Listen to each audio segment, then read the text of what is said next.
L'idée principale, c'est de renverser la tendance de l'ensablement du Mont Saint-Michel, c'est-à-dire le désensabler finalement, éviter que les sédiments qui se sont accumulés autour du Mont Saint-Michel continuent de le faire et au contraire plutôt de les chasser.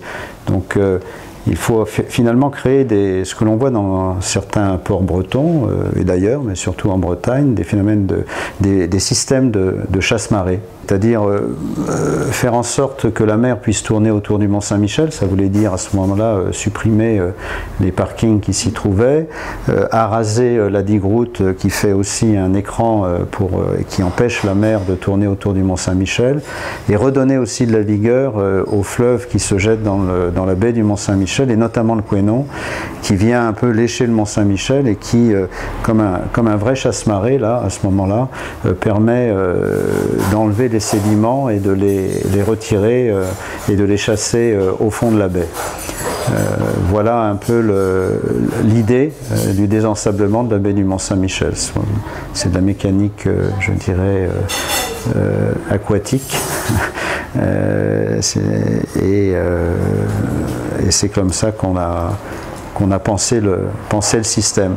Alors après, il y a une autre dimension qui est venue se greffer quand même, ça c'est la dimension environnementale.